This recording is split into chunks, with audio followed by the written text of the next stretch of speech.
It was good, Josh, man, Bigga P, and I'm here to share my thoughts on the card from yesterday. But before I get into that card, I had to talk briefly on the card the week before that, where Anthony Joshua faced off against Vladimir Klitschko.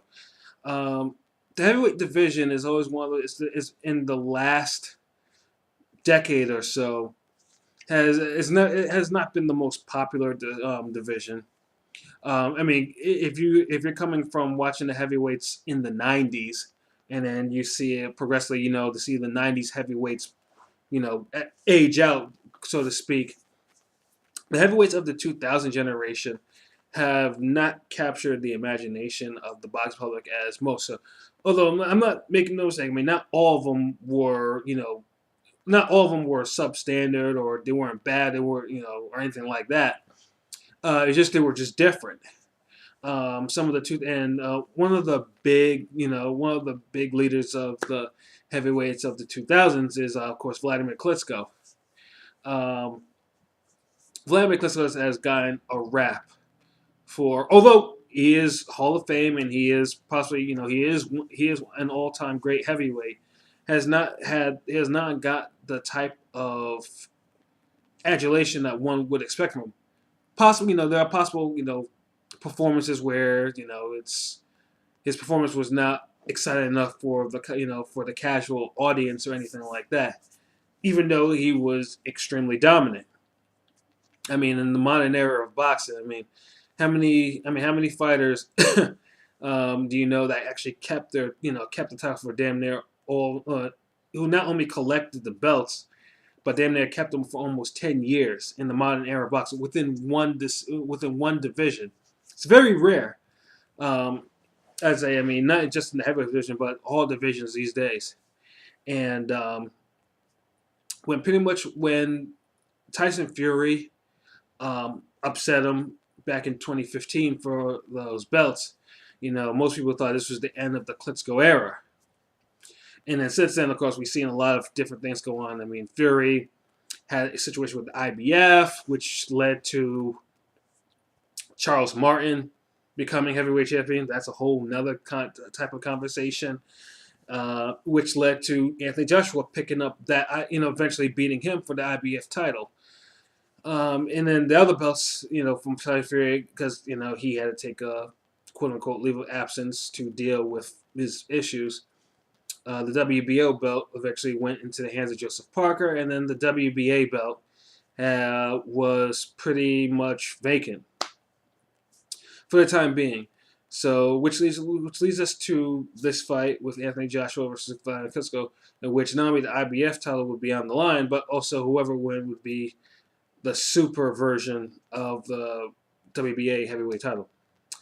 I I personally hate the super variations of that particular thing, the whole thing that WBA does with those belts. And hopefully within a couple of years max, there's no more of this super version of the heavyweight title. But yeah, so this fight was on the line, and and in this fight, pretty much told me one thing. The casual audience wants to see heavyweights. He wants to see good heavyweight boxing. Boxing goes as the heavyweights go. I mean, and yes, I too, I do believe that to a degree. Although I show a lot of respect to all fighters in all weight classes. But yes, Joshua and Klitschko put on a surprisingly spirited performance fight for the ages. I mean, I hadn't seen a heavyweight title fight like that, anything like up to par like that since Lyman Brewster and Sergey Likovich pretty much destroyed each other for the WBO belt back in like 2006. Um, so I mean, and that was also the last fight I probably mentioned before that I thought was a heavyweight title fight that I thought was classic. So yeah, this fight was just it first started off a little slow, and then it picked up in the fifth round where Anthony Joshua just exploded and then put him on the canvas. But then after that, he kind of tired up, and I'm thinking to myself, he was 250 pounds for this fight. Now, why I understand the strategy of why he may have picked up that weight to stop Vlad from leaning on him, tiring him out. I also thought that this was also a situation where this could have easily worked against me, and I thought this was. And I thought this would have. I thought this was one of those times because after he was his work rate dropped, he was slow, and then carried on to the sixth round where Vlad surprisingly caught him with that classic Vlad right hand and then dropped him. However, and I expected Vlad to finish him off because there was plenty of time in that round, plenty. But Vlad surprisingly could not do it. And then what was underrated about that, it was Joshua defense. Like I mean, pretty much he avoided those left hooks like it was no, like it was like it was like a spear or a sword in his hand. Like he was ducking under that left hook. It was like it was nobody, like it was no thing. And I was thinking to myself, usually Vlad's a pretty proficient finisher. And so when that happened, I was like, okay, we might have a fight. So the fight continued. They were both trading like huge, trading shots, huge shots. And then Joshua was able to get his second win. And then in the 11th round, probably one of the more iconic punches of the last decade hit when Joshua, left arm was, on the back of on the back of Vlad's head, old little veteran technique, and Vlad, I mean, he tried to pull away in time, but yeah, that one uppercut, boom, right, like I mean, it was as flush as anything, and Vlad was gone. I mean, the fact that that punch didn't drop him was remarkable. The follow-up combination did put him down. And then after that, another barrage against the ropes put him down. And then finally, Joshua smelled blood, and and teed off of him in the corner. That I thought was maybe a little bit too, because granted, Vlad wasn't really defending himself, but those punches weren't really landing clean enough for me to actually say, okay, stop the fight. But the ref, I guess, ruled on the air caution because, Vlad had already been down twice in the fight, in that round, per se. So, he had to stop the fight. Vlad didn't seem to complain or had no complaints about it. So, yeah, my hat's off to Anthony Joshua. I mean, I was hyped. I mean, that was an incredible victory. And this is a guy that's only been a pro for about 3 years. Has only 19 professional fights, and he's knocking out Vladimir Klitschko. Now, I know everyone says, oh, Vlad Klitschko wasn't even, he didn't have no belt, and he was away for a year plus. That's what he's supposed to do to an aging 41-year-old, former heavyweight champion. That is, but Vlad had not been KO'd since Lemon Brewster back in 2004, and hadn't been put down since 2005 against I think it was Devereux Williamson. I think it was 2005, 2006, whenever he faced him. That was the last. Yeah, Vlad at least had not been on the cameras for about 10 years. No. I'm wrong. Sam Peter. That was the last time he was actually on the cameras. And that was, give or take, 10 years. So, yeah, it was a remarkable feat for him. And it was a remarkable victory for a guy with only 19 fights. So, my hat's off to that. On probably the most, on a classic heavyweight title fight, and probably one of the best, and probably the front runner for fight of the year. Actually it was up to par because there was an ebb and flow. But I think what was special about this fight is that it got the casuals' attention. It aired also on Showtime and on HBO. Like, there was an energy around this fight that you hadn't really felt.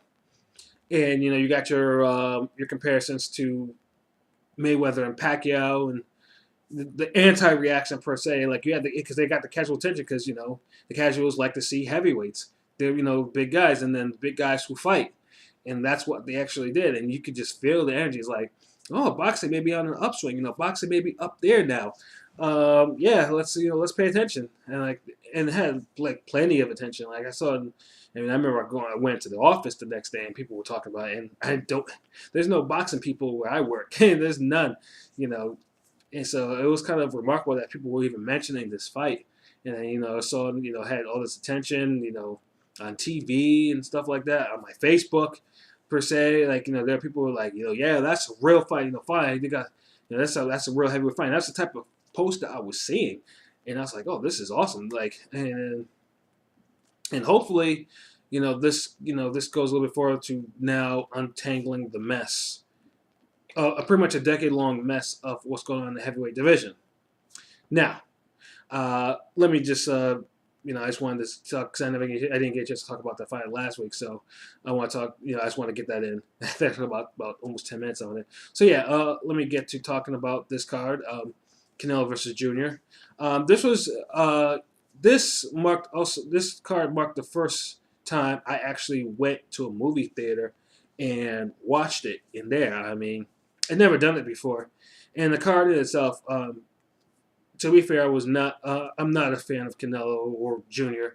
And the fact that this was an actual fight on pay-per-view, and I didn't think it was, it was just a random catch-weight fight. I didn't feel like paying $69.99 for it. So when I heard that the movie theaters were going to show it, I was like, hey, I'm all in. Pay $19 for it. $19 isn't shit. So that's what I did. The only thing was there's only 3 locations in the state that aired it. So I had to drive, give or take, maybe an hour to go to one of the locations to the theaters. So, yeah, that was kind of annoying, but it is what it is. So, it was a good time, and I fully recommend it. Anyone at least try it at least once to go catch a fight in the theater. The theater had the reclinable seats, sold liquor, had popcorn. I mean, screen was just incredible. It was awesome. It was an awesome time. The fight card. The first fight on there was Jojo Diaz versus Tino Avila. I want to like Diaz. I mean, he seems to be technically sound for a degree, but he doesn't seem to pack a lot of power. I mean, I don't know if it's just.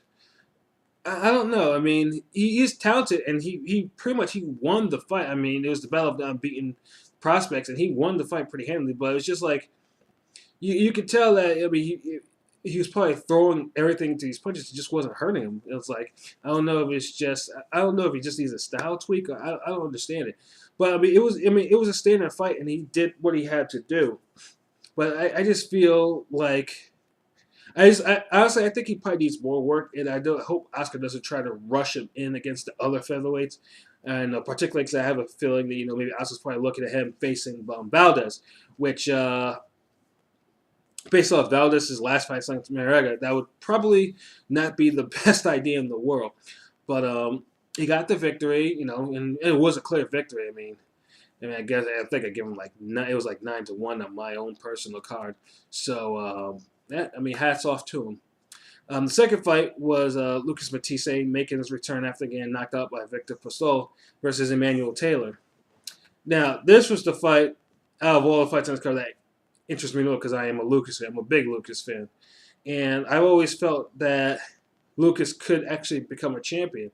And it's like the 2 occasions that he came up short. I mean, with the fight with Danny Garcia, he was close. I mean, he lost a close but a clear unanimous decision, and he got knocked down for the first time in his career.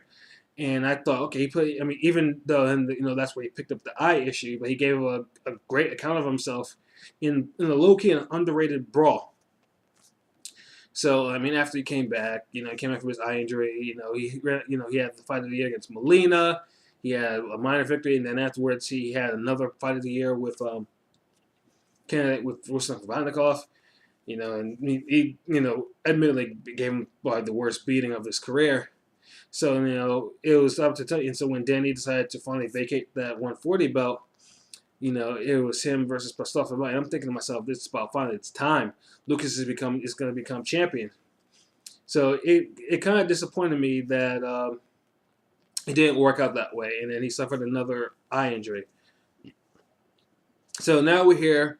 Lucas is making a run at welterweight, coming up from 140 for what's possibly good. I mean, that may be his actual final run.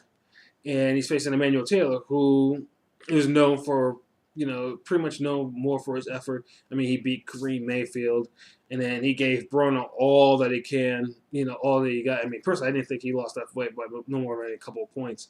The knockdown, though, for Broner in that fight in the final round sealed it. And then, of course, surprisingly, he had a harder time with Chris Algieri. Styles make fights. I can't explain that one. And he even mentioned it that Chris Algieri was probably his toughest opponent up to this point. So yeah, I mean, I knew this was one of those fights where Emmanuel Taylor could probably pull off the upset in this fight. So I was watching this like this. I was like, it's in my seat, occasionally, reaching over to, drink my beer. And I'm thinking to myself, oh, what's this going to be? So, and Lucas seemed to be, changed his team with Joe Diaz. And he seemed to, he definitely he worked the jab more, the body. He was definitely in this familiar search and destroy mode. And Manuel did not seem to have enough firepower to keep him off there, with the exception of that headbutt that he landed. It was just one of those headbutts that it may have been it was an accident, and that hit him right in that particular eye. And I'm thinking to myself, okay, this is it's starting again. He hit him right in that bad eye. So I was wanting to see how it was going to happen, what this was going to do. Well, shortly afterwards, I believe Taylor squared up a little bit, and then Lucas landed a classic straight right hand, and dropped him on the seat of his pants. And then Taylor, he got up, and then he was trying, he tried to make a fight of it, but I think Lucas's firepower was just way too much. Lucas then started digging into the body, into the ropes, the uppercut, landing his uppercut combination, his hook uppercut combination. And then the end of the fight came in the fifth round. He got him ropes where I think he caught him with a hook, and he went down. Taylor beat the count, but I think the ref said, so his nose was bleeding. And I told him, that was it. Just too much. So it was a wonderful victory. I was happy that Lucas is back, and then hopefully, I know Lucas has actually called out facing Manny Pacquiao, and I wouldn't be against that fight, but in order for me to actually think he would have a chance against Manny Pacquiao, I would need to see him, face some more, maybe another tune-up or so before, maybe even before I even think, okay, he has a shot. Manny Pacquiao, he is aging. He's not a young fighter. He's not a young fighter anymore, and that fight, and Lucas can physically beat him, but I'm going to need to see Lucas put in some more work first, just to make sure there's no eye issues, no self-doubt, no nothing like that, if in this latest run. And then the co-main event was David Lemieux versus Marcos Reyes. This fight had people a little squeamish in the theater. Pretty much what it was is Reyes showed a chin and a half. Not really much else. David, to not, just to be to the point, beat the shit out of him. This was, it was one of those fights. It was just one brutal beating. Although Reyes did fight back at something, there were times where you think that Lemieux was, tiring out, and his energy and his work rate dropped a little bit, and then Reyes tried to make a fight of it. But but towards the end of the fight, it just got brutal. Lemieux was just landing all these ridiculous combinations on him. His cut. Left hook. Lemieux's shots were not only like battering, he was bleeding all over the place. It got ridiculous in the end because I was like, why does anyone stop this fight? The ref should have stopped it.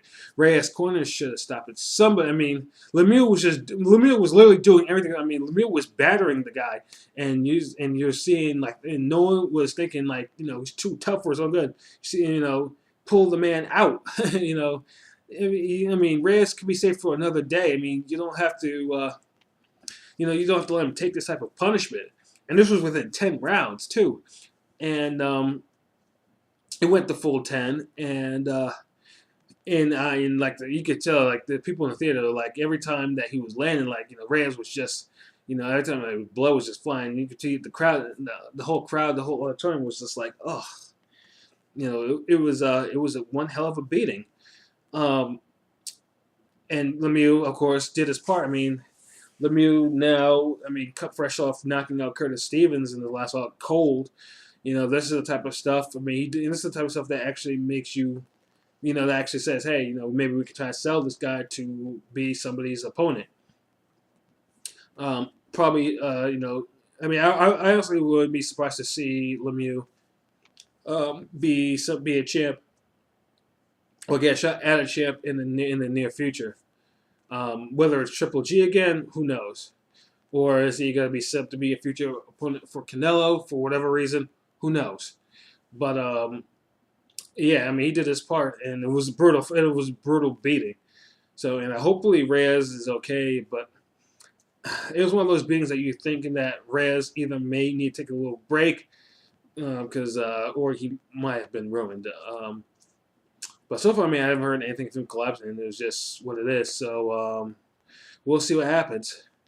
Now, the main event, the one that everyone was waiting for, Canelo Alvarez versus Joshua-Chavez Jr., the 164.5 catch weight. I was not, like I said, this fight was, to me, was a money grab. It was a cash grab. It was pure as day. It was that. Especially we have Canelo, who had never fought above 155. And then you have Chavez, who hadn't been fought below 168 since he lost his middleweight title to Sergio Martinez. So it was one of those fights where it's like you had to meet in the middle. For Canelo, it seemed like 164 would probably be benefit him more than Chavez, who has, like I said, had never fought under 168 in about 5 years. So most people were thinking that he wouldn't make the catchweight.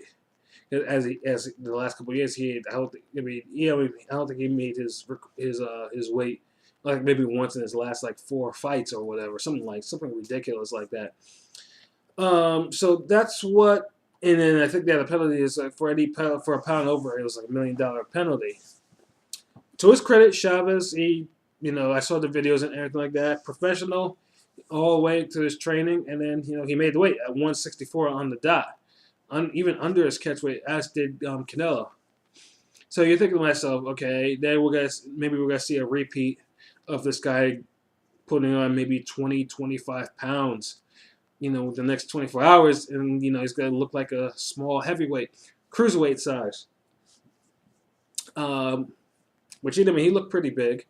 The fight itself, you think, okay, maybe Chavez will be able to impose his size or whatever they had to play to. So on the smaller fight, on the smaller Canelo, I mean, Chavez had all the physical advantages in the world. And what happened?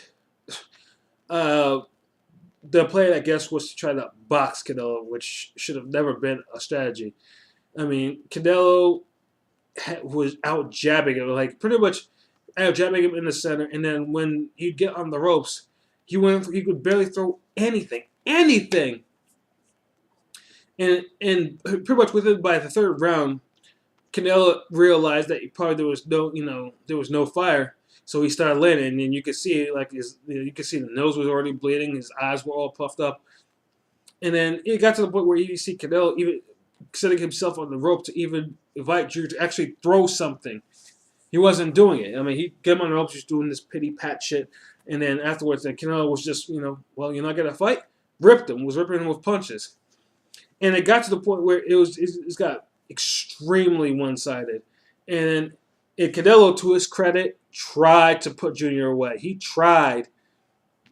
But one thing that Junior has that you can't teach, he has it. And, and it also could be also, too, that he's facing unnaturally small fighters, he could take a shot. And Canelo, unfortunately, is not one of those fighters that can fight, that punches above his actual weight. So even as Junior was taking a terrific pounding, he just, he wasn't going down. He didn't have the type of power to actually put Junior down. And then, of course, the corner is not going to stop this fight, not a fight of this magnitude. So pretty much it got boring and it got one-sided. I mean, Junior pretty much didn't offer a fight. I mean, by the end of 12 rounds, by comedy box, Junior landed only 71 punches. 71 punches in the 12-round fight, man. Come on, man. Come on, what is that? 71 punches. And it wasn't like Canelo was out there being the new age version of Pernell Whitaker or something like that, thinking, that, he could touch him. He was there to be touched. Excuse me. And Junior just didn't do anything. It was a highly disappointing. I mean, it was an easy 120-108 win for Canelo. And that fight could be telling in terms of how Canelo may, when Canelo goes up to middleweight, officially, to see. I mean, even though he held the belt and he's still the lineal champion of that division, You know, see how it might happen when he actually starts facing actual middleweights. So yeah, it was not a great fight. Junior unfortunately probably killed his draw for good in this fight, and who knows how he's going to move going forward. Um, as for Canelo, we got a show of his next move. Went immediately after that fight. You know, had a little promo going.